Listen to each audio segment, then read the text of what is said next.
Bueno, vamos a comenzar. Si hablamos de óptica electromagnética, lo primero son las ecuaciones de Maxwell.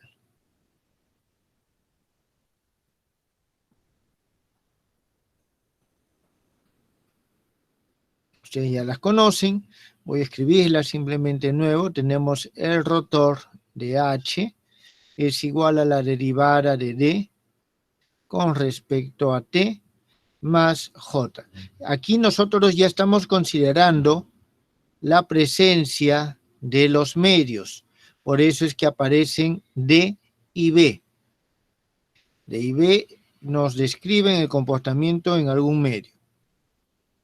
Divergencia de D igual a ρ y tenemos la divergencia de B igual a 0.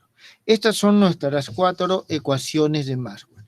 Además de esta ecuación de esas 4 ecuaciones de Maxwell, nosotros siempre le agregamos una ecuación más, que es la ecuación de continuidad. Entonces, estas 5 ecuaciones son las que determinan todos los procesos electromagnéticos. Aquí hay que tener nosotros en cuenta que si tenemos un medio, debemos de considerar el campo en ese medio. Y para considerar el campo en ese medio, nosotros vamos a tener las que se llaman las ecuaciones materiales. Las ecuaciones materiales son una suerte de ecuaciones de estado.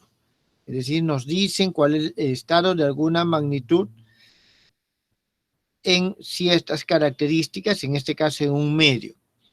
Entonces nosotros vamos a tener que D depende de E y B depende de H.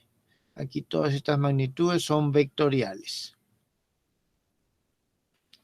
Y además tenemos que la corriente o la densidad de corriente también depende del campo eléctrico. Entonces, tenemos nosotros las ecuaciones de Maxwell y tenemos estas ecuaciones materiales.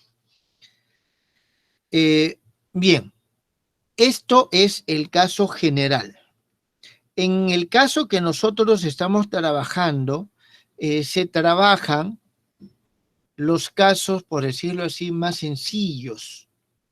Es decir, los casos más sencillos son cuando tenemos una dependencia lineal. ¿Está bien? Tenemos una dependencia lineal.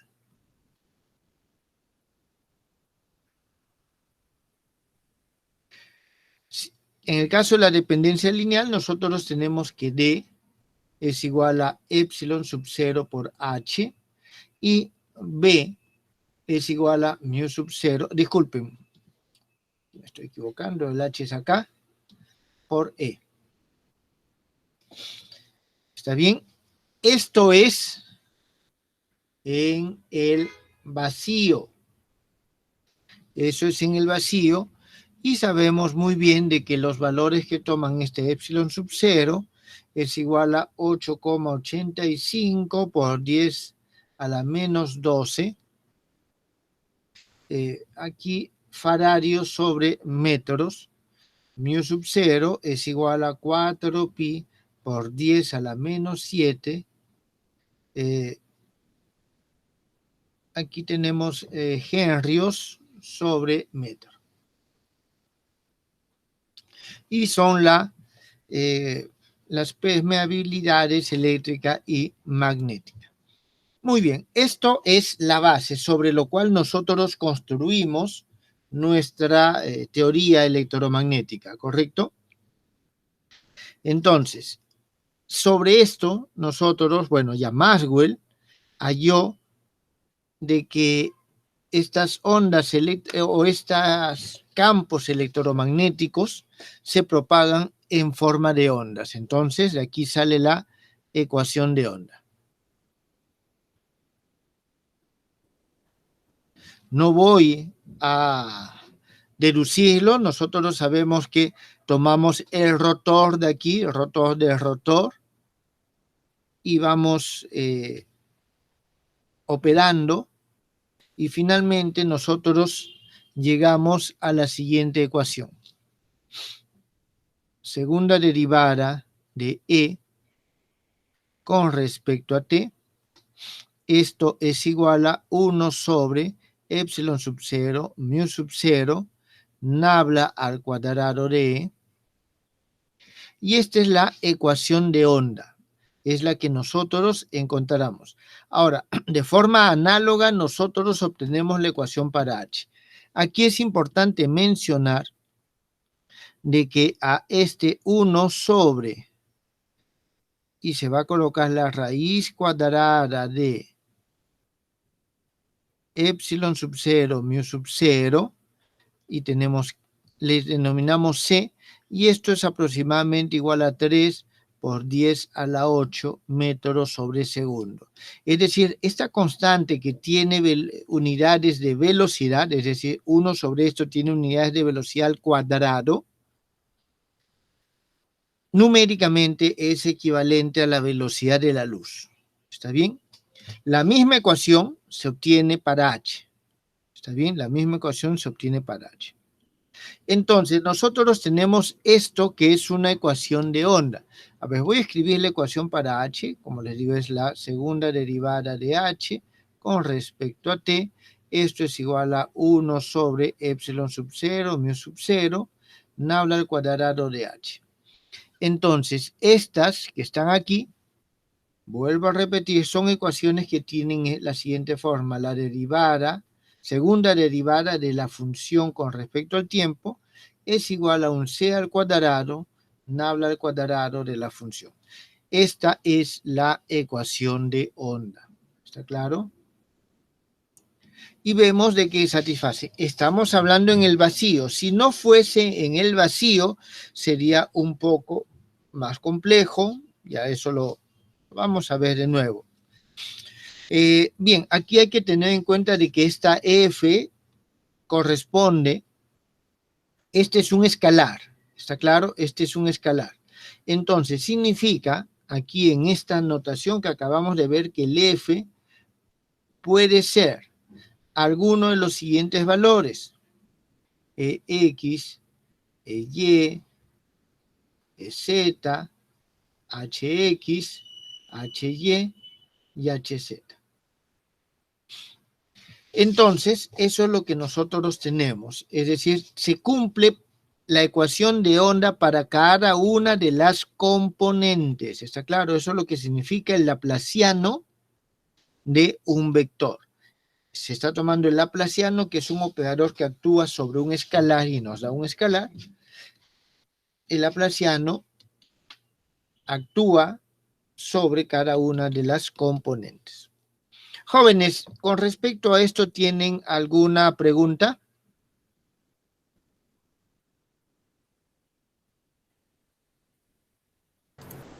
Profe, solo estamos considerando coordenadas cartesianas, ¿no? En este momento estoy trabajando en coordenadas cartesianas porque es más sencillo. Más adelante vamos a ver de que dependiendo de la simetría del problema es conveniente utilizar una u otra coordenada. ¿Está bien? A ver, veamos. Tenemos entonces la ecuación de onda. Esta es la ecuación de onda. La solución se le llama función de onda. Entonces, vamos a ver lo siguiente. Vamos a partir de acá. Y vamos a decir lo siguiente. Sea que esta función f, que ya sabemos que nos representa cualquiera de ellas, depende solo de la coordenada esférica, y aquí vamos a poner R, que es igual a la raíz cuadrada de x cuadrado más y al cuadrado más z al cuadrado. Entonces, estamos nosotros en este caso introduciendo otro sistema de coordenadas. ¿Por qué? Porque por comodidad nuestra función o nuestras funciones que nos representan al campo dependen solo de esa coordenada. es algo que es común. Entonces,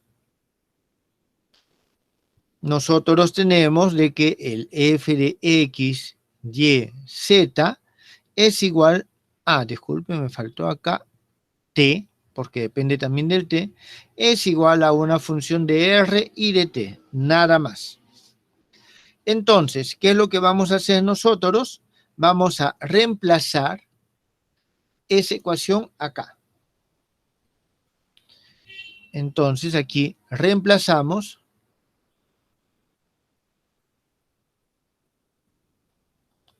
en la ecuación de onda. Al momento que nosotros reemplazamos en la ecuación de onda, vamos a obtener lo siguiente. Aquí, bueno, voy a escribirlo porque tal vez es conveniente recordarlo. La derivada con respecto a x es igual a la derivada con respecto a r de la derivada de r con respecto a x, y esto es igual a x sobre r, la derivada con respecto a r. Es decir, la derivada de r con respecto a x nos sale x sobre r. Luego, tenemos que la segunda derivada con respecto a x es igual a la derivada con respecto a x de este x sobre r derivada con respecto a r. Y esto nos va a dar 1 sobre r, la derivada con respecto a r, más x sobre r. Y aquí vamos a tener x sobre r, segunda derivada con respecto a r, menos x sobre r al cuadrado, derivada con respecto a r.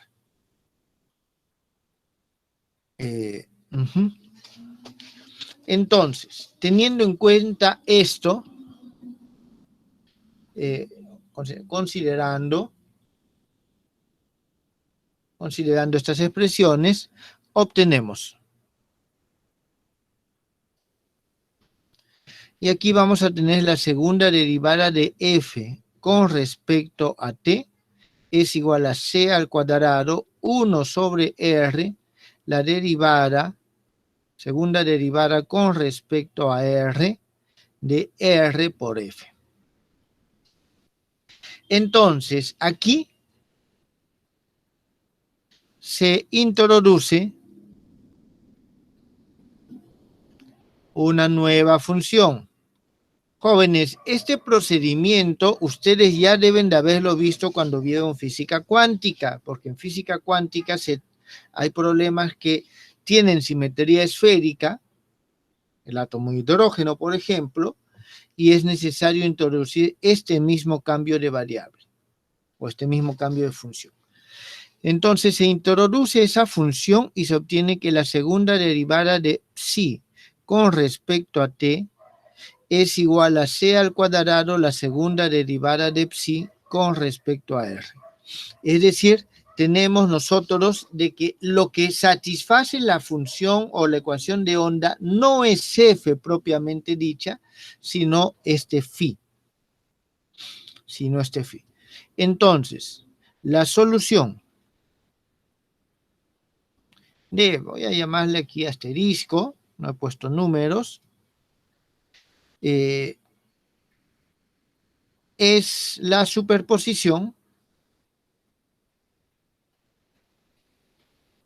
de dos ondas que van al encuentro. Jóvenes, ya hemos visto esto, solamente estamos repasando. Significa que aquí vamos a tener psi de r, t es igual a psi 1 de t menos r sobre c más psi 2 de t más r sobre c. En consecuencia, nosotros vamos a tener que f, que es la función incógnita original, como función de r y de t, es igual a psi 1 de t menos r sobre c más psi 2 T más R sobre C, y todo esto dividido, a ver, vamos a separarlo, y todo eso dividido sobre R.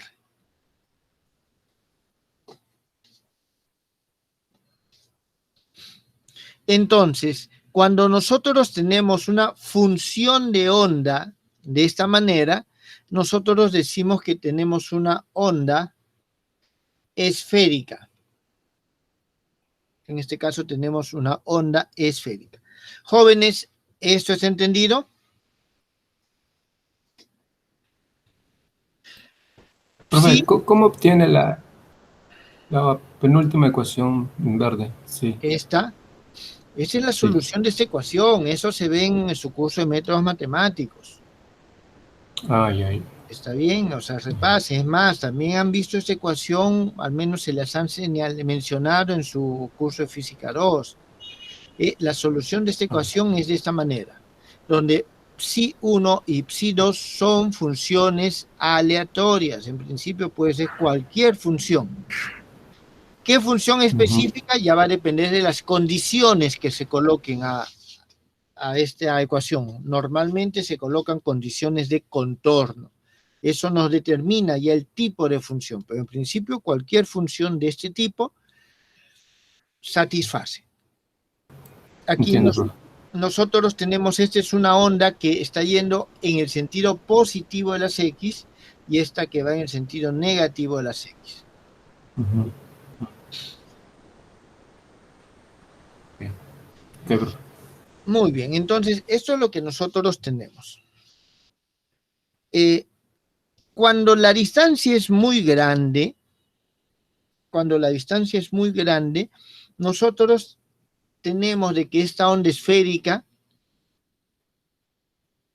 tiende a ser plana. Cuando hablamos de onda esférica, normalmente nos referimos a que tenemos un punto y la luz se propaga normalmente de forma concéntrica alrededor del punto. ¿Está claro? Entonces, eso es lo que nosotros tenemos. Pero, ¿qué es lo que pasa si estamos muy lejos? Si estamos muy lejos, el círculo es muy grande. Y nosotros, en lugar de trabajar el círculo, estamos trabajando una pequeña región. Y esta pequeña región se nos presenta como plana. Un ejemplo claro de eso es, por ejemplo, una carretera. Una carretera nosotros se nos presenta, lo vemos como si fuese plana. Sin embargo, hay que tener en cuenta que una carretera, si está tomada a nivel, tiene la curvatura de la Tierra. ¿Está bien? ¿Tienen alguna pregunta?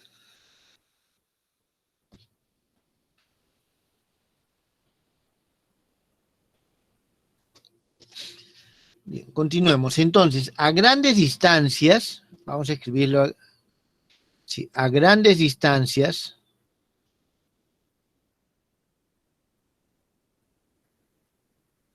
de la fuente,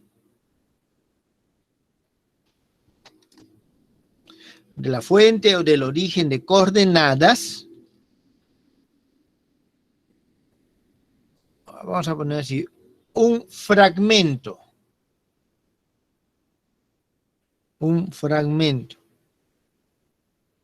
de la onda esférica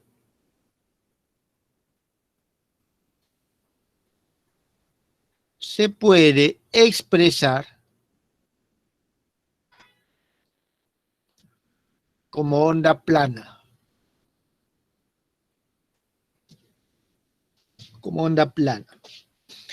Entonces, nosotros aquí tenemos, digamos, lo siguiente. Tenemos nuestros dos ejes coordenados y tenemos que está muy lejos. ¿Está bien? Está muy lejos. A ver, voy a tratar de hacer esto de esta forma, que quede claro.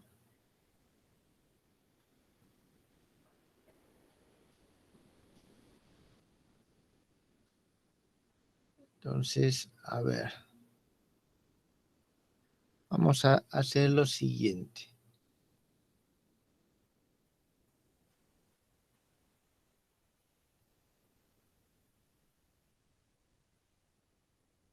Este es un segmento de una onda esférica. A ver, voy a alargarlo un poquito más. Hacia ambos lados. Tenemos un fragmento de una onda esférica. Esta onda esférica es tal que tiene un radio R. Ese es el radio R. Entonces, pero ¿qué es lo que pasa? Nosotros vamos a trazar un plano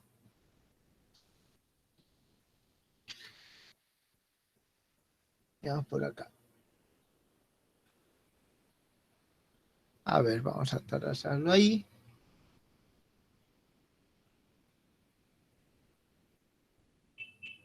Ahí está, ahí tenemos ese plano.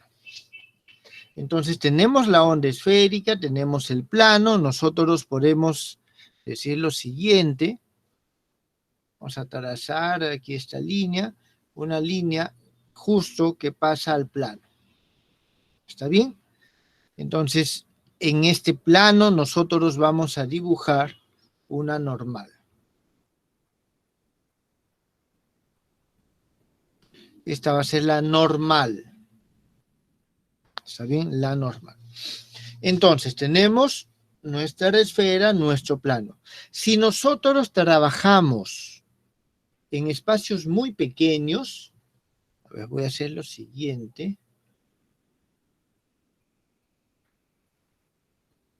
Lo estoy superponiendo. ¿Para qué lo superpongo? Para poder verlo con calma. Entonces, fíjense, prácticamente se están diferenciando muy poco. Se diferencian en esta zona y en esta zona. Aquí prácticamente no se diferencia. Voy a agrandar la imagen. Me voy a acercar más. Y a medida que me acerco más, llega un momento en que prácticamente la línea y la curva son una sola. ¿Está bien? La línea y la curva son una sola. Entonces, esto es lo que nosotros tenemos. Entonces, a eso es a lo que nos referimos de que a grandes distancias de la fuente, en este caso el origen, podemos reemplazar la onda esférica por una onda curva. Ahora, esto que tenemos, lo amarillo y lo azul, son lo que se le denominan frentes de onda. Entonces, vamos a ver la ecuación del frente de la onda plana. ¿Qué significa? A ver, si yo multiplico, en primer lugar, este R, este vector que está acá, disculpen jóvenes,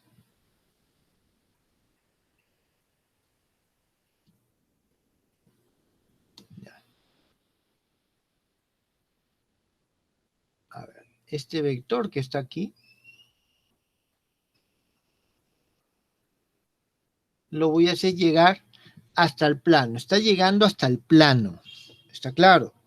Está llegando hasta el plano. Estoy considerando que el plano y la esfera prácticamente son los mismos. Entonces, fíjense en lo siguiente. Cualquier radio vector que yo trace va a ser tal que la distancia de aquí hasta este punto, hasta el plano, o sea, un punto, trazo la distancia al plano, siempre es la misma. Es decir, puedo trazar diferentes radios, pero la distancia desde el punto al plano siempre va a ser la misma. Entonces, el frente de onda o la ecuación del frente de onda es R por N. Eso es igual a una constante. Esa es la ecuación del frente de onda. Entonces, si nosotros establecemos de que este es un eje coordenado al cual vamos a llamarle psi, vamos a ver de que solamente va a depender. Si tengo aquí un eje o un plano, es para un valor constante. Si tengo por acá otro plano, es para otro valor constante. Significa que los frentes de onda,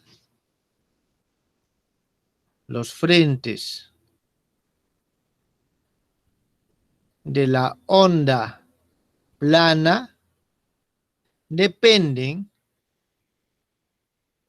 solo de este valor psi, que es igual a R por E.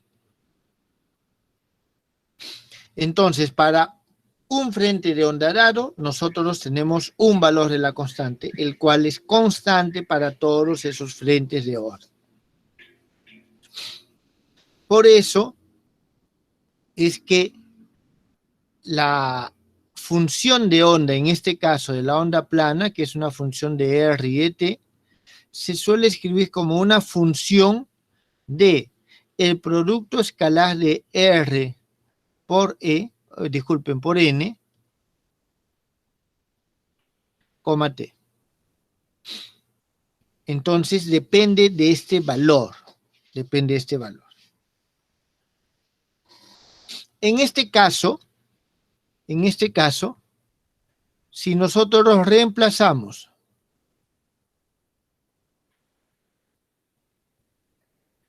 en la ecuación de onda,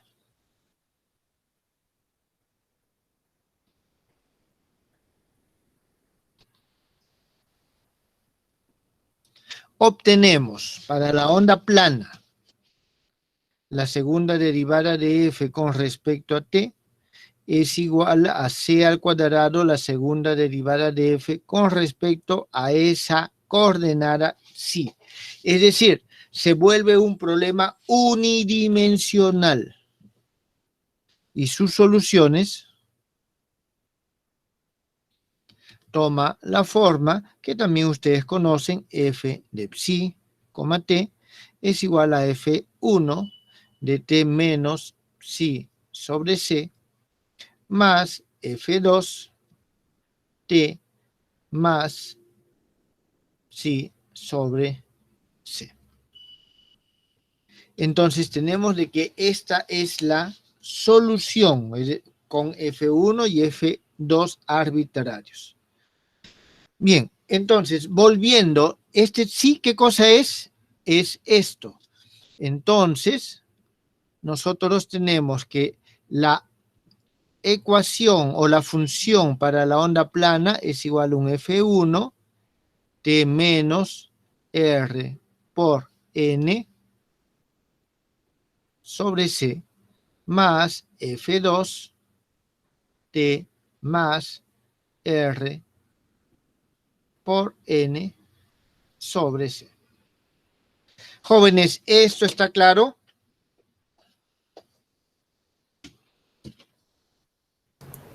Sí. Profe, Dígame. en la segunda ecuación, ahí debe ser n en vez de e, ¿no? Ah, sí, gracias, disculpe, sí. Lo que pasa es que en ocasiones utilizo E, pero no quiero utilizarlo ahora, lo tengo así en mis apuntes, porque después suele confundirse con vector unitario en una dirección específica, y esta es la normal al plano o la normal a la esfera en este punto. Gracias por la Pero, observación. Dígame. Profe, ahí en la segunda ecuación es producto punto. ¿Acá? No, es coma, ¿no? ¿Dónde? Ahí. No, es producto punto, todos son producto punto. Ya. Son producto punto. Es un Y n número. es un vector unitario, ¿no? Es el vector unitario, lo consideramos el vector unitario. Profe, y en la tercera ecuación f, r, vector posición, está bien, ¿no? ¿Acá? Sí. Ya, lo que pasa es lo siguiente, f en principio depende de r, el vector, y de t, en principio. ¿Está claro? Sí. Pero, en este caso, para cualquier r, siempre se va a dar esta relación. Entonces se introduce esta nueva variable y realmente no depende de R, sino depende de este valor, que sepa el valor sí. Ah, ya. Entiendo. Ok, profe. O sea, la forma en que depende de R es multiplicándola por N. O sea, depende de la componente de R en la dirección de la normal. Eso es lo que nosotros tenemos. Bien. Ya. Esto es más o menos lo que estamos viendo y aquí hay un tema que es importante. Algunas propiedades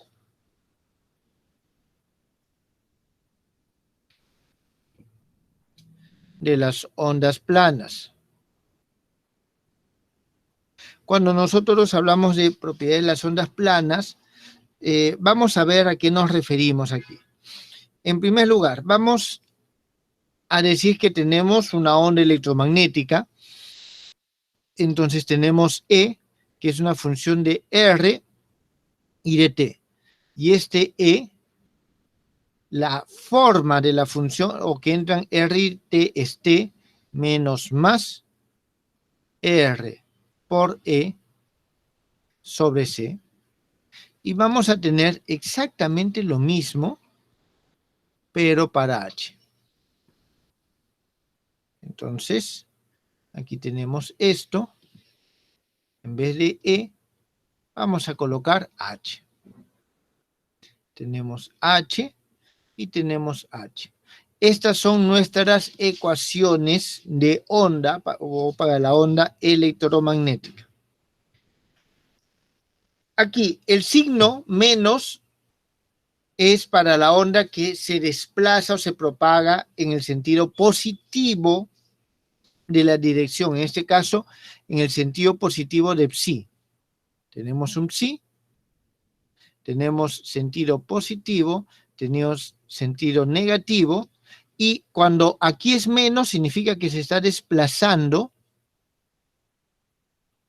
en esta dirección. Eso es cuando es menos.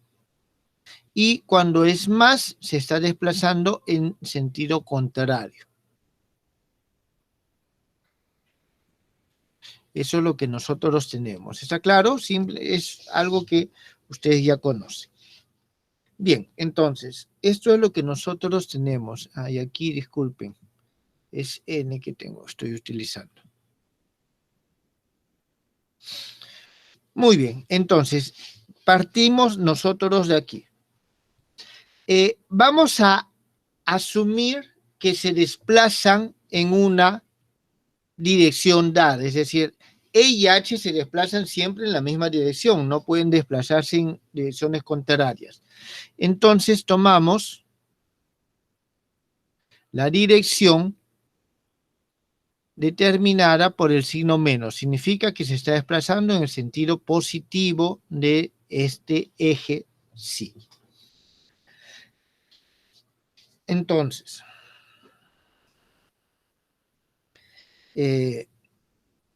vamos a decir lo siguiente. Reemplazamos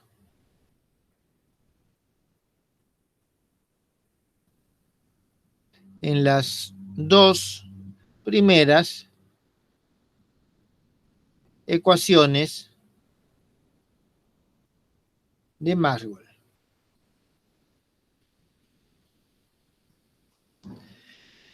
A ver, voy a copiar las ecuaciones de Maxwell solamente por un tema, por si acaso llevo la de continuidad también.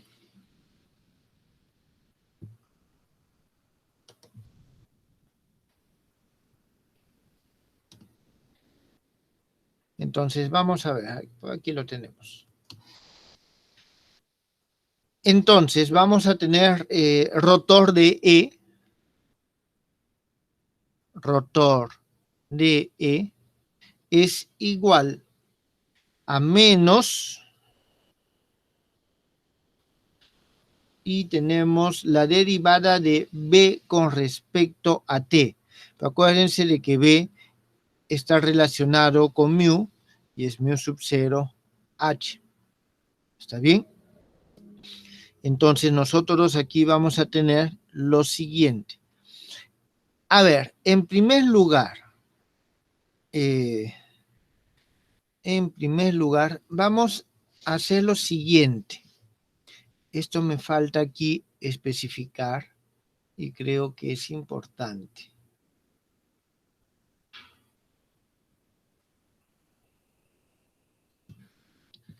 Esta va a ser la dirección psi. Significa que este es nuestro vector n. El n está en esa dirección. Y vamos a considerar de que cada uno de estos está oscilando en un plano perpendicular. ¿Está bien? A esto. Nosotros sabemos que son ortogonales. Pero bien, considerando esto, nosotros vamos a hacer lo siguiente.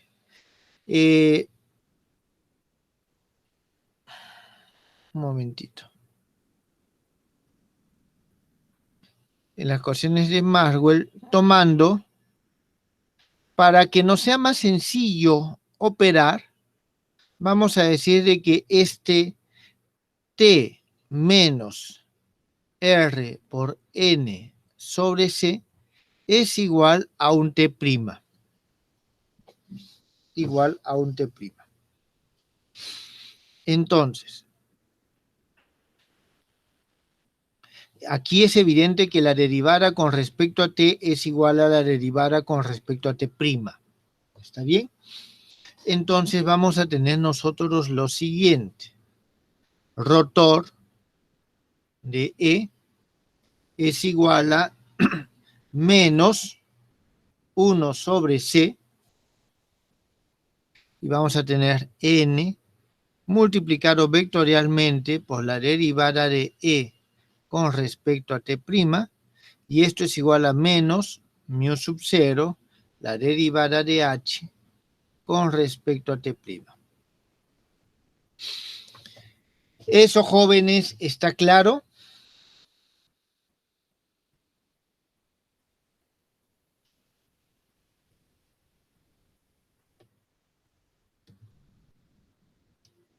Y de forma análoga, vamos a tener nosotros de que el rotor de H es igual a menos 1 sobre C n, que multiplica vectorialmente a la derivada de H con respecto a T', y esto es igual a epsilon sub 0, derivada de E con respecto a T'.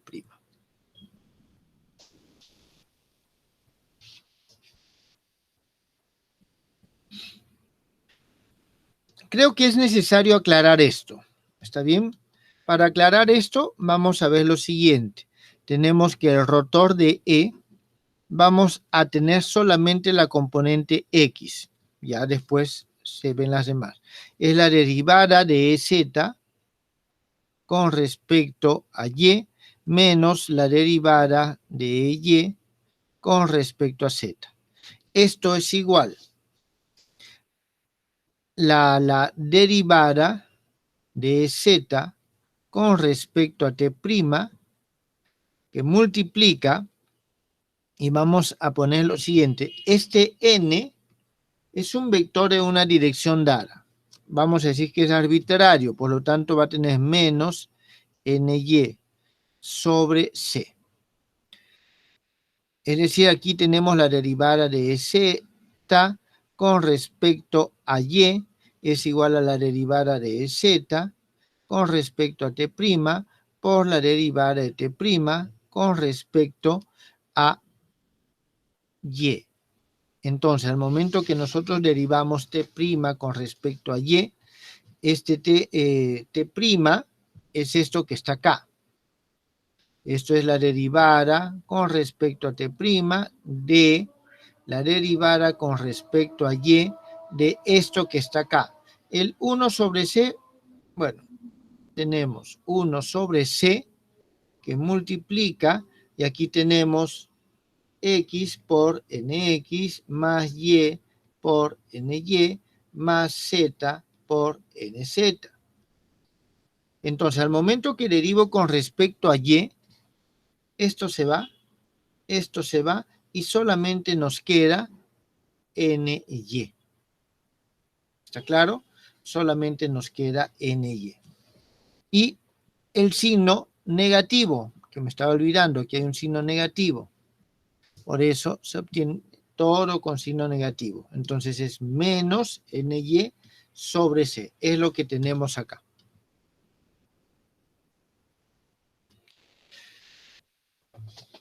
Entonces, menos es solamente esto. Ahora el siguiente es lo mismo. Es la derivada de y con respecto a, ya no es a z, ahora es a t'. Y aquí vamos a tener menos nz sobre c. Esto va a ser igual a el 1 sobre c, lo puedo factorizar. Tenemos la derivada de z con respecto a t', esto multiplicado por n sub y, menos la derivada de y con respecto a t' por n sub z. Y esto no es otra cosa que 1 sobre c, el producto vectorial de la derivada de e con respecto a t', multiplicado, o sea, vectorialmente por el n. Y me acabo de dar cuenta que aquí me falta un vector. ¿Está bien? Entonces, esto que está acá es igual a menos 1 sobre c, n, producto vectorial, derivada de e con respecto a t'. Bien, entonces tenemos ya esta forma. Esto es igual a esto. Esta es la componente x. Igual con la componente y, z, entonces esto es igual a esto y según la segunda ley de Maxwell es igual a esto. Entonces, esto es lo que nosotros tenemos. ¿Tienen alguna pregunta hasta acá?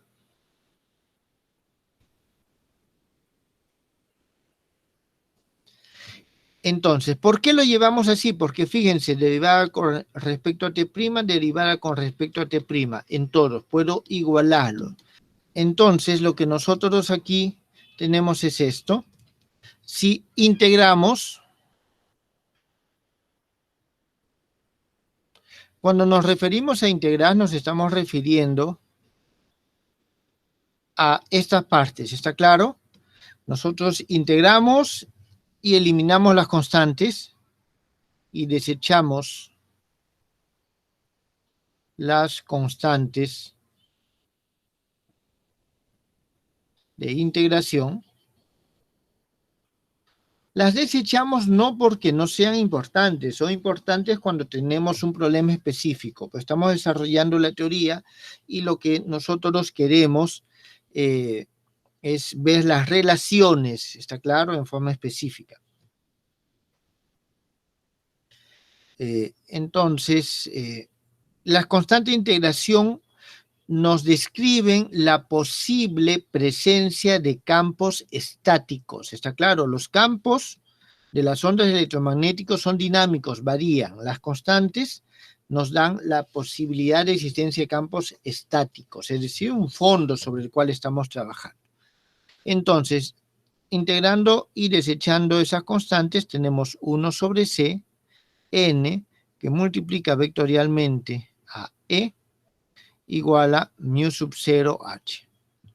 Y tenemos que menos 1 sobre c, n, vectorialmente por h, es igual a epsilon sub 0 e.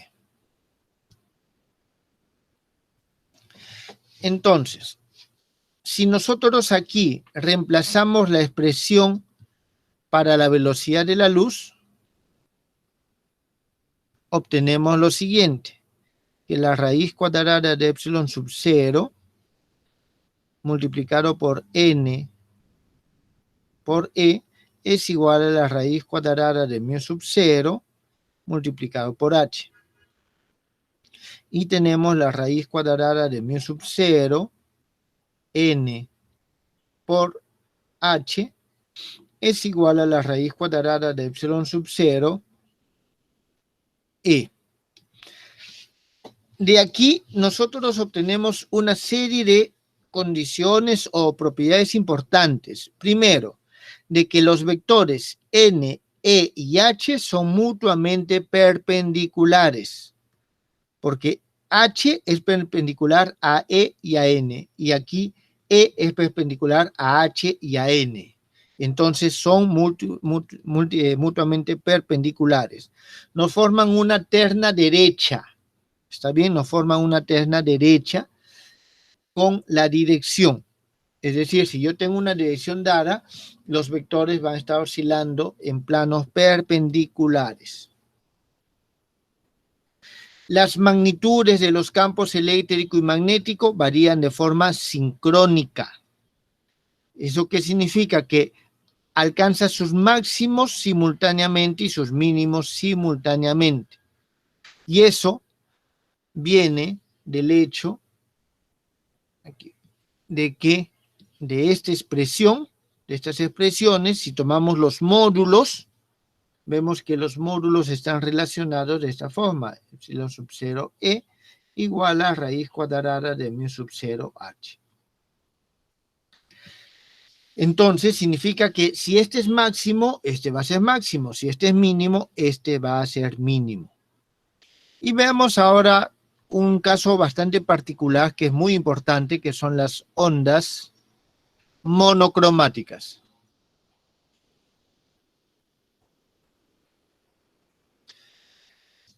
Las ondas monocromáticas normalmente son aquellas que tienen una forma sinusoidal. Sinusoidal, es decir, nosotros las asumimos armónicas y que dependen de una única frecuencia. Entonces tenemos que F de RT, en este caso es igual a un A coseno de una frecuencia angular, y aquí vamos a tener T menos más R por N dividido sobre C más un phi sub 0.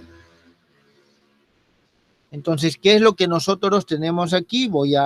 Esta es la frecuencia. Se le llama circular o cíclica. Tenemos también este A es la amplitud. A es la amplitud. Y esta es la fase inicial.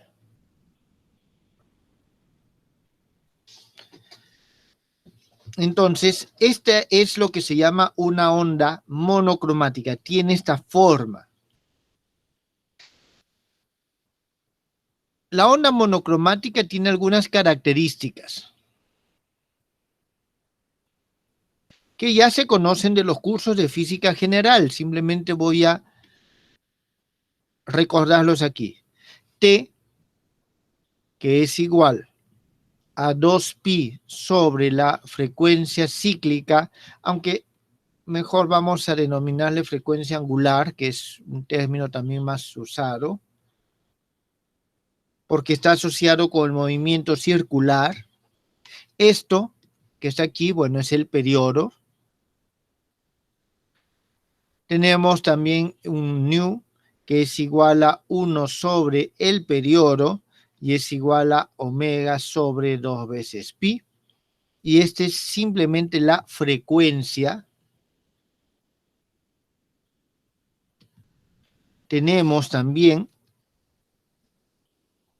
lambda, que es igual a C por T, que es la longitud de onda. Entonces, ¿qué cosa es la longitud de onda? Es la longitud que recorre una onda de luz, que se propaga a la velocidad de la luz, en un periodo. Esa es la longitud de onda. Bien, tenemos adicionalmente K, que es igual a 2pi sobre lambda, que es el número de onda.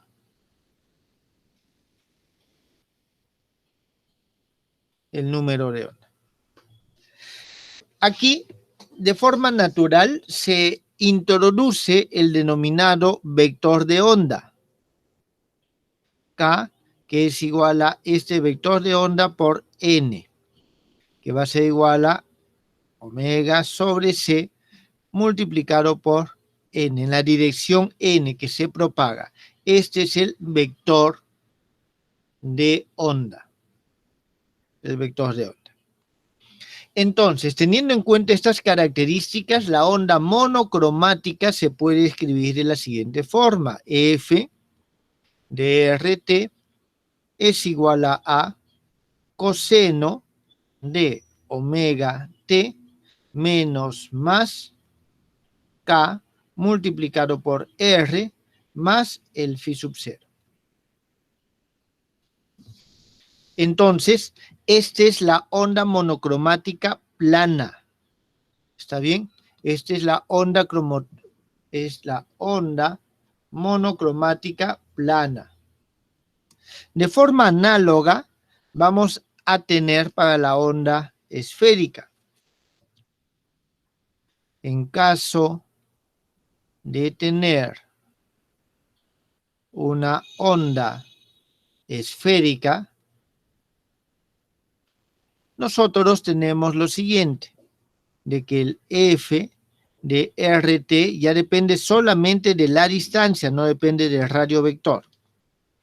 Va a ser igual a sobre R coseno de omega T menos más KR más phi sub 0. Aquí simplemente es K por R porque en este caso el R y el N tienen la misma dirección. ¿Está bien? Aquí hay que tener en cuenta de que la amplitud de la onda esférica es igual a sobre R. Amplitud de la onda esférica. ¿Esto qué significa, jóvenes? De que la amplitud va disminuyendo a medida que nosotros nos alejamos de la fuente. ¿Está bien? A medida que nosotros nos alejamos de la fuente. Entonces, tenemos prácticamente, salvo la diferencia en la amplitud, los argumentos son los mismos, solo que aquí mantengo el producto escalar y aquí tengo simplemente el producto de K por R. Muy bien. ¿Alguna pregunta con respecto a esto?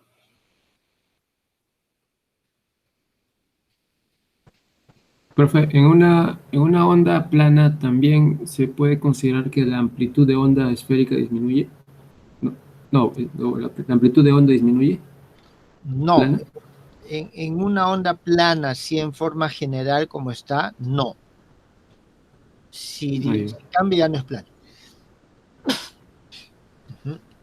Solo en una onda esférica entonces se puede decir que la amplitud disminuye.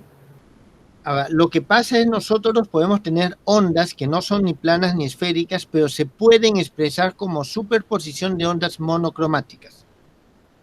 Y esas amplitudes pueden aumentar o disminuir. Con el tiempo, ¿no, profe? Con la distancia, con el tiempo, depende ya de diferentes factores. Ya. Bien, profe. Entonces, aquí ustedes saben de que las superficies correspondientes a una misma fase se denominan frente de onda.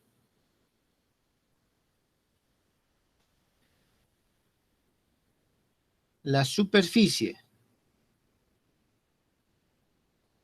en la cual la fase de la onda es constante se denomina frente de onda.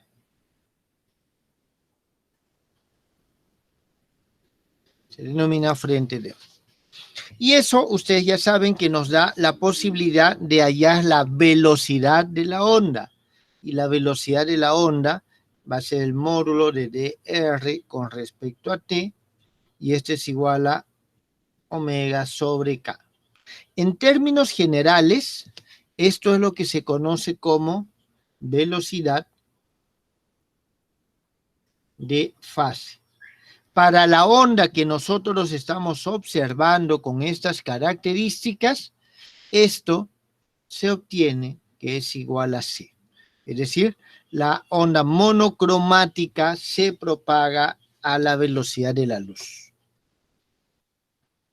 En esto también ya lo hemos visto. Vuelvo a repetir, esto solamente es para recordar estos temas.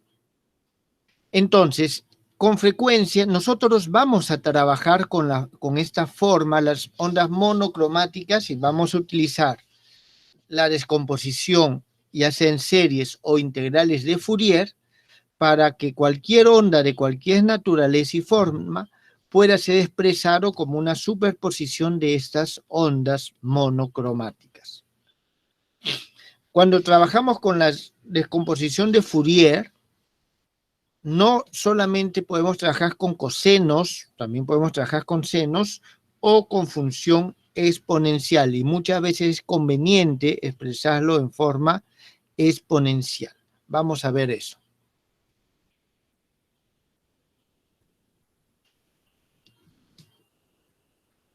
Entonces, representación compleja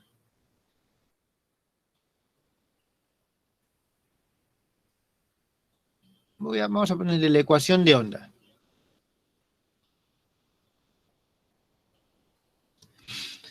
Entonces, nosotros hemos introducido ya estas ondas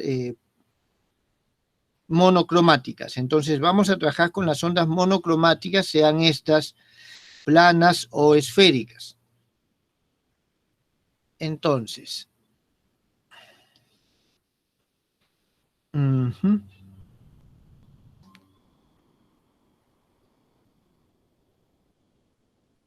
expresemos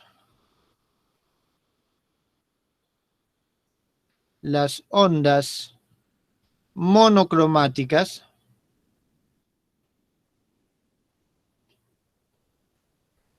de la siguiente forma. F de X, Y, Z y T igual a un A que depende de X, Y y Z por el coseno de omega T menos phi de X, Y, Z. Donde esta forma tiene o contiene a estas dos que están aquí, está claro. Pero nosotros vamos a tener lo siguiente. En un caso, vamos a tener que A de X, Y, Z es igual a A y el phi de X, Y, Z es igual a más menos K multiplicado por R menos phi sub 0.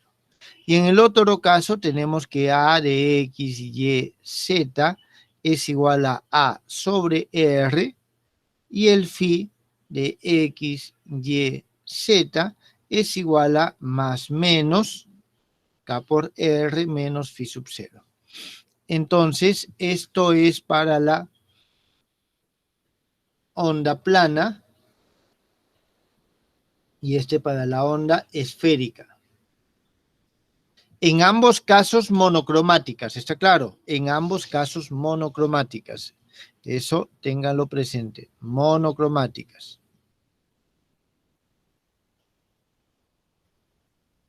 Es para las ondas monocromáticas.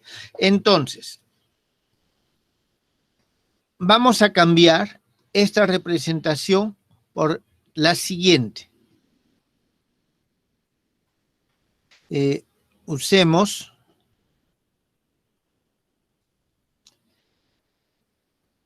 los números complejos. Esto, jóvenes, porque es habitual, es práctico, es cómodo en muchos aspectos. F va a ser igual a un medio de un A, E a la I, omega T menos phi, más a e a la menos i omega t menos phi. Donde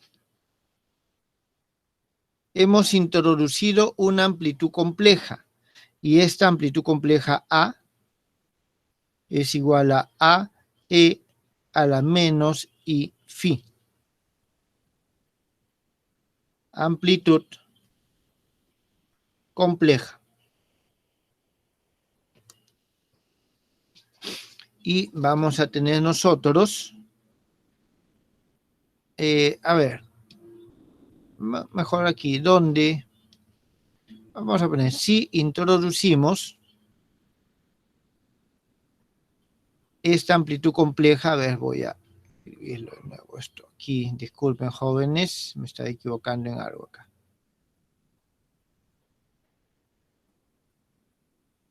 Donde si introducimos esta amplitud compleja a la cual le voy a poner, esta A, le voy a poner su sombrerito. Obtenemos la siguiente notación. F es igual a 1/2 de este A, e a la i omega t, más A conjugado complejo, e a la menos i omega t.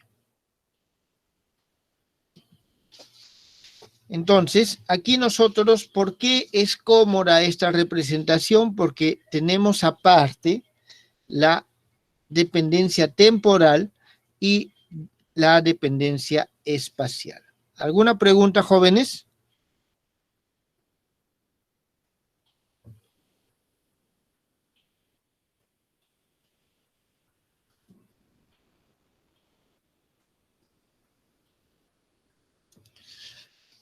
Muy bien, vamos a continuar con estas representaciones. Simplemente para poder más adelante trabajar todas estas opciones. Algo que es importante es de que normalmente un haz de luz no viene solo, sino que un haz de luz viene acompañado de muchos haces o de muchos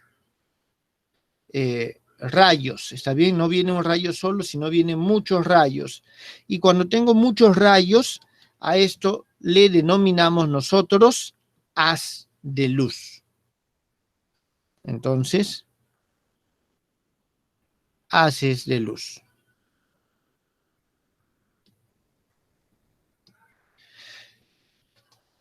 En el caso de que nosotros tengamos haces de luz, nosotros podemos representarlos de la siguiente forma. Sea que un haz de luz se propaga a lo largo del eje OZ. ¿Qué es lo que venimos trabajando?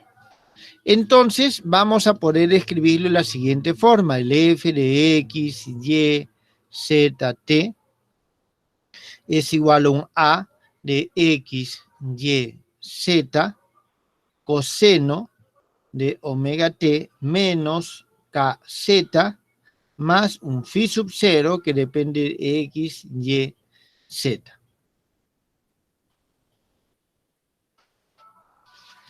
Aquí la diferencia es de que esta ya no es necesariamente alguna de estas dos, sino es ya una magnitud arbitraria.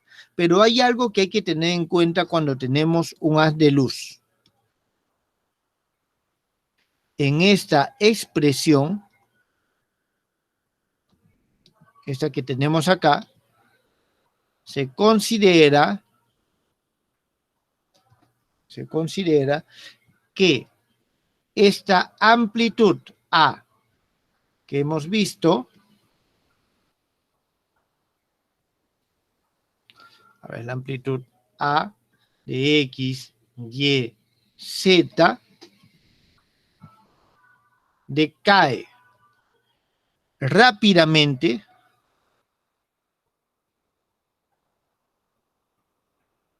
en el plano 0xy. Al alejarse del eje OZ.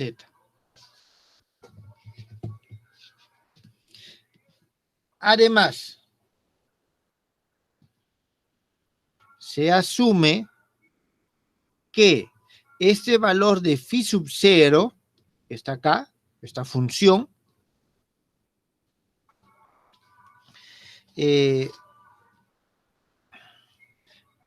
varía. Vamos a poner ligeramente, aunque el término creo que se da mejor, de manera no significativa,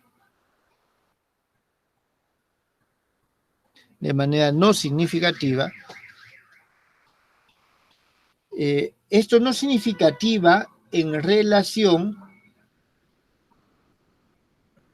a 2pi, es decir, esto va a tener variaciones que van a ser muy pequeñas con respecto a 2pi. Entonces varía de manera no significativa en el plano o XY. Entonces, esto es lo que nosotros tenemos. Cuando tenemos esto, esta forma de escribir es la de un haz de luz. Entonces, esto, ¿qué es lo que garantiza? Que varíe poco, que el frente de onda, está bien, el frente de onda prácticamente coincide con los z igual constantes. Bien. Dentro de todas las, o sea, hay muchos tipos de haces de luz, pero dentro de los que más utilizamos nosotros está el rectangular, un haz de luz rectangular, que es de la siguiente forma.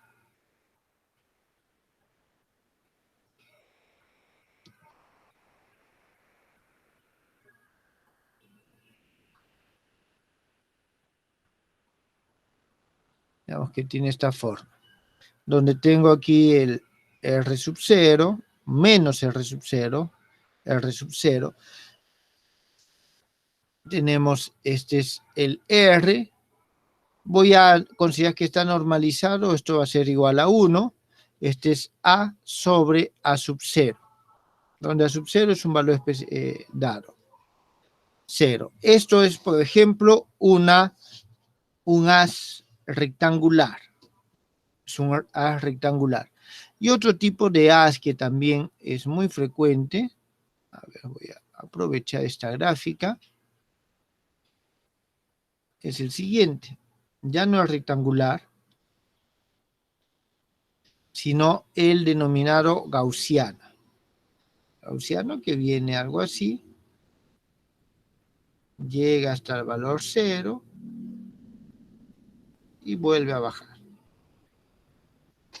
Entonces, este es el haz rectangular y este es el gaussiano. Aquí está claro de que este A es igual a constante, esto prácticamente no pertenece, solo en cierto intervalo.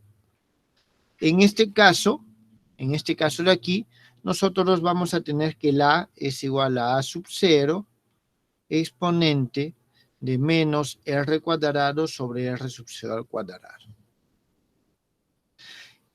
En el gaussiano. ¿Y qué es lo que esto nos da? Si nosotros tenemos que R es igual a R sub 0, significa de que la amplitud está decayendo en E veces. Decae en E veces. Jóvenes, ¿tienen alguna pregunta?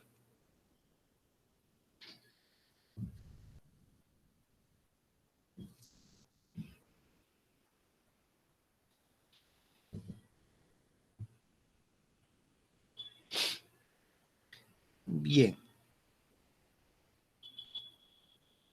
Vamos a ver. hay muchas fuentes de luz que son emitidos o que emiten no de forma continua, sino emiten, digamos, dan destellos, pequeños destellos. En este caso nosotros tenemos los pulsos de luz. ¿Está bien? Tienen pequeños destellos. En este caso, tenemos de que tanto digamos, la amplitud como la fase van a depender del tiempo. Entonces, siguiendo el mismo ejemplo anterior de una onda que se desplaza en la región Z, cuando tenemos un pulso de luz podemos escribirlo de esta forma. Es un f de x, y, z y t, que es igual a un a, que es función de x, y, z y t menos z sobre c. Coseno de omega t menos kz más el phi sub 0, que es igual, o que es una función de x, y, z, t menos z sobre c. Entonces, si tengo un pulso de luz, ¿en qué cambia con respecto a esta expresión? De que tengo una dependencia del tiempo en la amplitud, ¿está claro? Y la fase. La amplitud y la fase dependen del tiempo. ¿De qué manera dependen del tiempo? De esta forma. De esta forma. Entonces, aquí nosotros tenemos de que la onda va con un retraso. ¿Está bien? Tenemos un retraso que es este del TT, que es del orden de Z sobre C. Entonces, eso es lo que nosotros tenemos. Y en este caso también, uno de los sistemas más, o los tipos de pulso más importantes es el pulso rectangular y el pulso, ¿cómo se llama este? Y el pulso gaussiano. En este caso, vamos a llevarlo al otro lado. Nosotros tenemos lo siguiente. Vamos a tener aquí prácticamente lo mismo, pero la diferencia aquí es de que ya no voy a estar entre un R sub 0 y menos R sub 0. Aquí vamos a estar entre menos un tau sub 0 sobre 2 y un tau sub 0 sobre 2. De la misma forma, aquí vamos a tener lo que nos delimita la acción. Aquí vamos a tener un menos tau sub 0 y aquí un tau sub 0. En este caso, nosotros vamos a tener que la amplitud es igual a sub 0 por el exponente de menos t al cuadrado sobre tau sub 0 al cuadrado.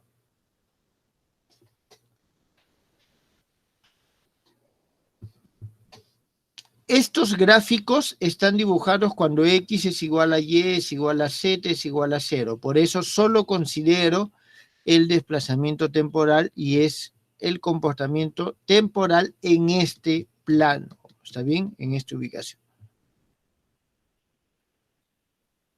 Pregunta, jóvenes.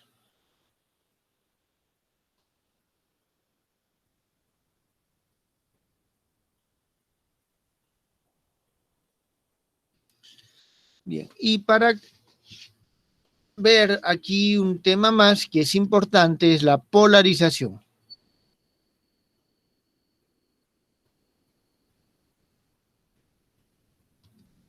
Polarización de la luz.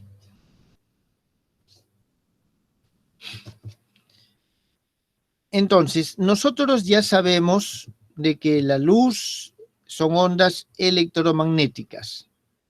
¿Está bien? Entonces, a ver, voy a hacer un pequeño esquema. Vamos a ver.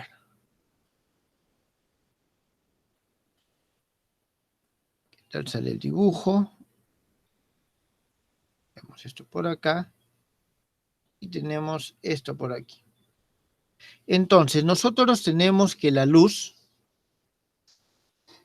puede, digamos, tener el siguiente comportamiento. Digamos que este va a ser el vector E.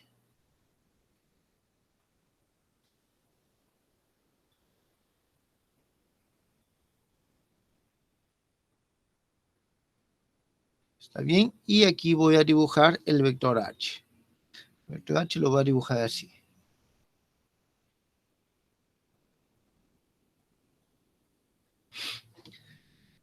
Aquí lo que tenemos es lo siguiente. Vamos a tener nuestros vectores unitarios en nuestras tres direcciones.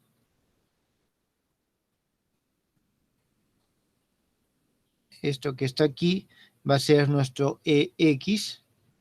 Este va a ser el EY. Y este va a ser el EZ, que en este caso va a coincidir con el N que estamos nosotros viendo. Sí, aquí, EZ. Bien, entonces lo que nosotros tenemos es lo siguiente.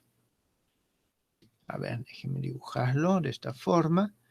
Nosotros tenemos de que esto son, digamos, los valores de E.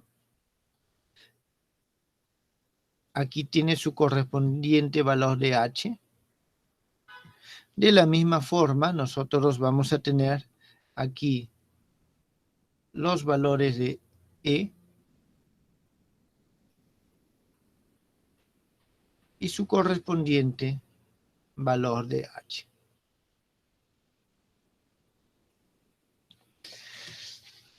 La luz se propaga en esta dirección con velocidad c. ¿Está bien?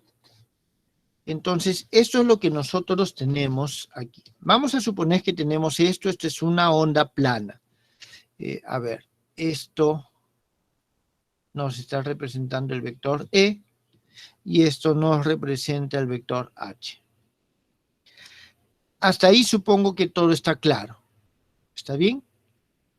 Aquí solamente por un tema de visibilidad voy a hacer esto, porque realmente no hay esta línea, solamente es una línea guía de referencia, porque lo que son importantes son los valores que toman los campos, es decir, la longitud de estos vectores azules que he dibujado.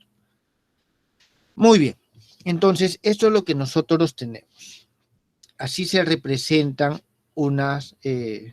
estos vectores.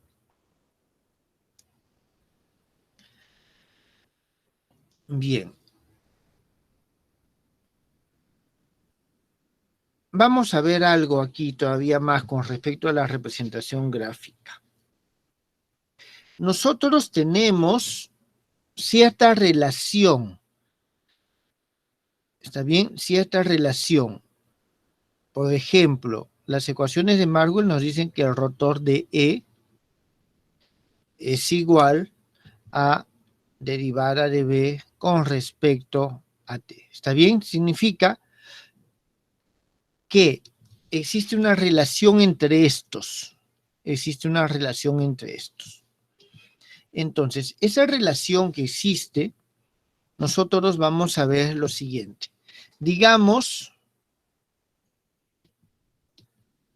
que este vector que voy a dibujar ahora acá, ese vector es la derivada de H con respecto a T. Significa que el rotor, aquí esto tengo que girarlo un poquito, ya está.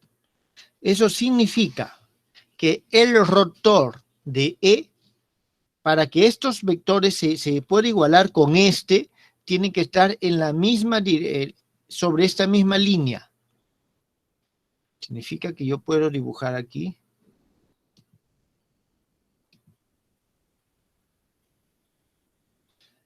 Está algo así. En esa dirección está el rotor de E. Y puedo hacer lo mismo con respecto a el H. En este caso, el E está hacia abajo. ¿Está bien? Nosotros, estos son los H, estos son los E. A ver, voy a decir, este es H, este es E. En este caso, nosotros vamos a tener lo siguiente. La derivada de E con respecto a T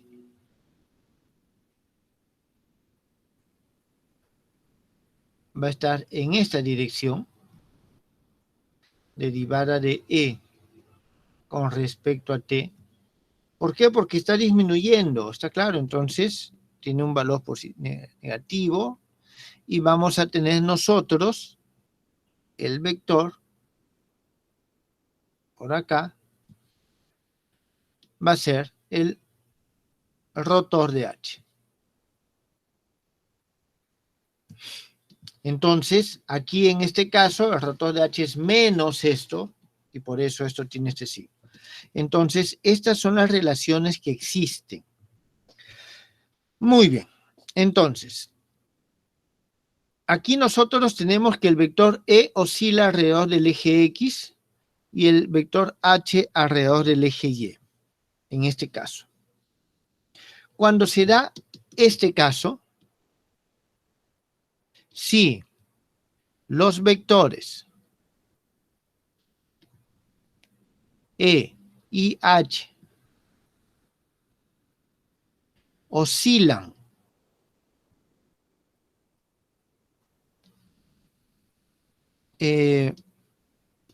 manteniendo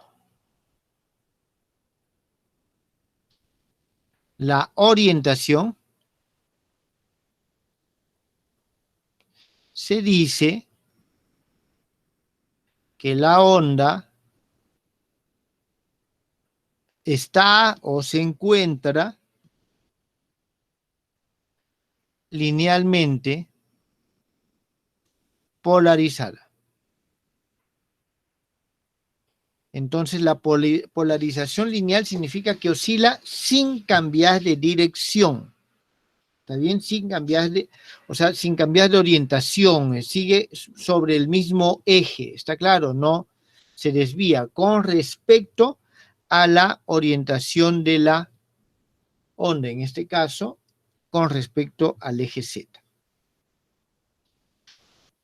Ahora, ¿pero qué es lo que pasa si es que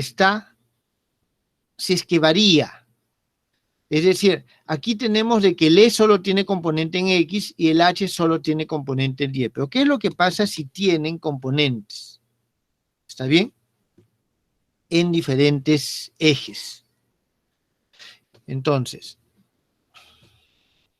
es posible que,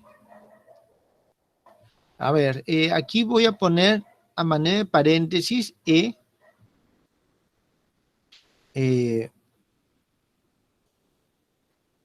A ver, vamos a poner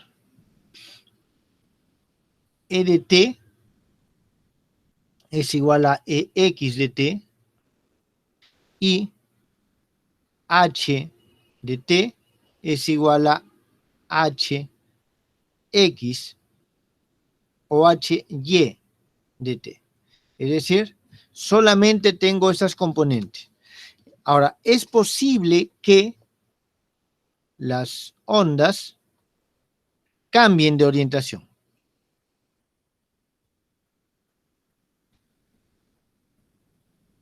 En este caso,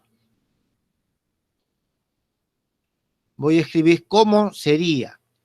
Tendríamos que nuestro E, que depende de T. Jóvenes, estoy considerando prácticamente un punto, ¿está bien? No estoy considerando el desplazamiento espacial por sí mismo. Esto es igual a EX de T más un EY de T. Esto vamos a decir que es igual a un E sub X que multiplica a un AX, que es un vector, el coseno de omega T menos phi 1 o más phi 1 más, y aquí voy a tener el E sub y, por el AY coseno de omega t más phi sub 2. Entonces, aquí nosotros vamos a tener de que el extremo de este vector ya no va a estar en el plano XZ, y el extremo de este vector ya no va a estar en el plano YZ, sino que va a estar oscilando alrededor del eje Z. ¿Está bien? Alrededor del eje Z. Entonces, podemos reescribirlo de la siguiente manera.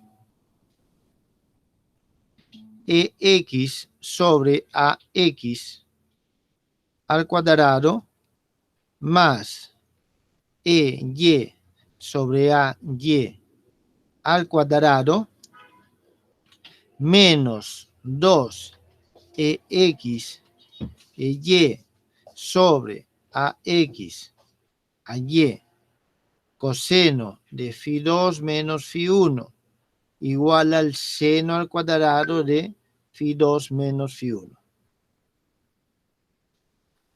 ¿Está bien? Nosotros podemos tener eso. Esto es, podemos reescribirlo en el caso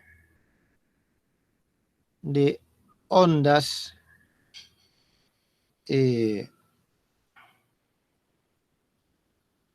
mutuamente ortogonales. Es decir, cuando EX y EY son dos ondas ortogonales, nosotros podemos tener o escribirlo de esta forma, esa superposición. Entonces, la dirección, el extremo de este vector E va a estar descrito por esta ecuación.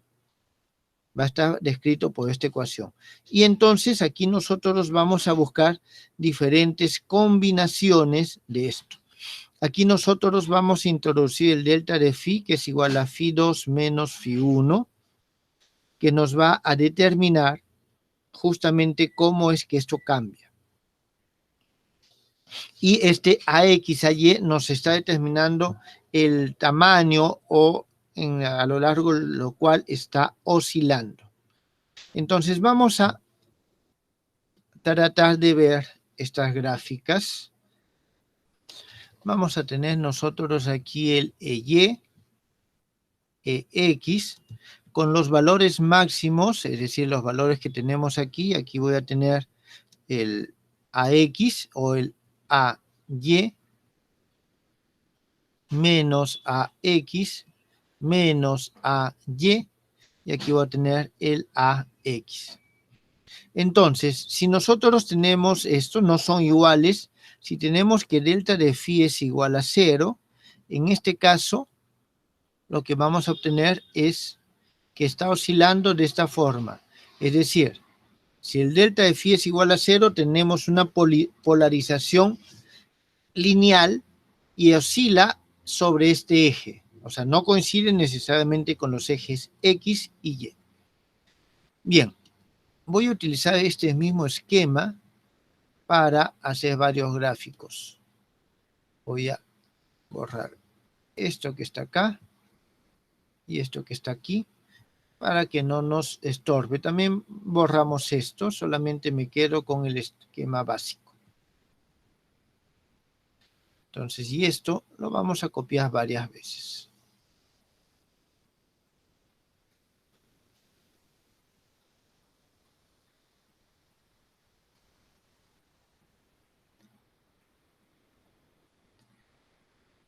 A ver, entonces vamos a ver los diferentes esquemas. Bien, si nosotros tenemos que el delta de phi está entre 0 y pi medios, vamos a tener una polarización elíptica. Una polarización elíptica. En este caso, nosotros vamos a tener algo que de esta forma.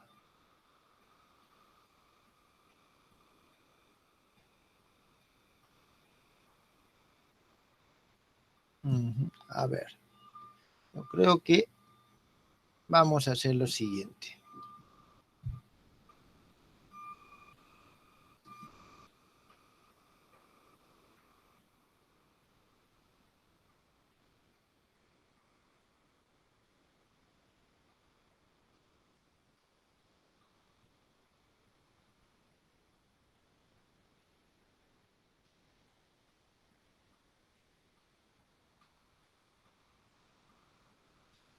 Ahí está, eso es lo que tenemos. Cuando tenemos que está entre esos valores.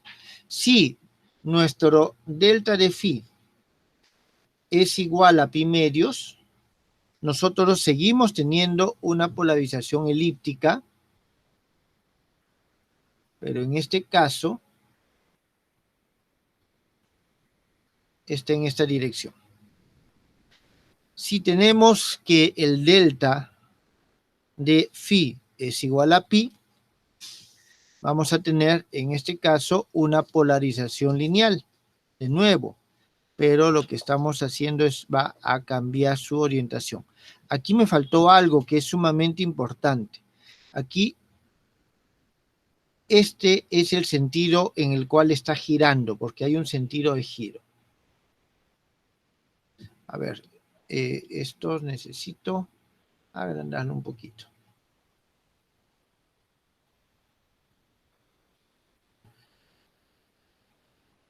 Listo. Entonces tenemos, esta es la dirección en la cual gira. A ver. Tenemos pi medios. Me olvidé de una más. Me olvidé de esta.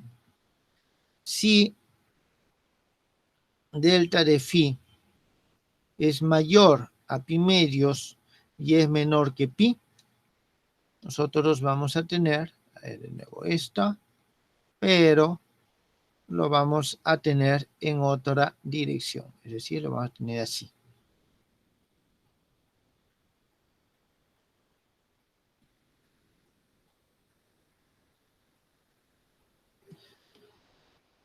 Y el sentido de giro sigue manteniéndose.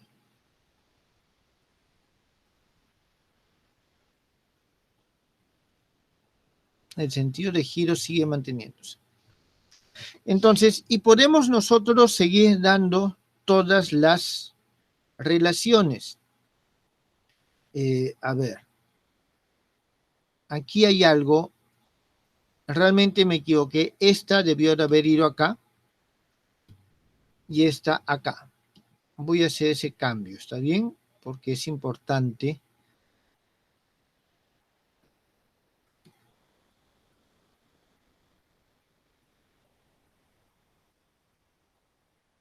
Estaba acá y estaba acá. ¿Por qué? Porque hasta aquí sigue manteniendo el mismo giro, pero una vez que llega acá, en el siguiente, si yo tengo ya el delta de phi, que está entre pi y 3 pi, o 3 sobre 2 pi, disculpen, no, 3 pi medios, disculpen, 3 pi medios, nosotros vamos a tener de que se invierte la relación. Es decir, voy a tener este mismo caso,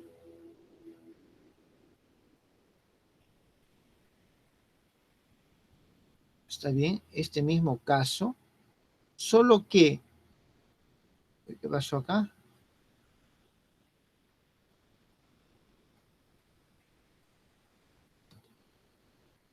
La dirección de giro cambia. Entonces, nosotros pasamos de tener una polarización elíptica en un giro, digamos, derecho, y luego de que pasa por este punto, pasa a un giro izquierdo. Entonces, nosotros tenemos de que la polarización nos da estas relaciones. Jóvenes, ¿esto está entendido?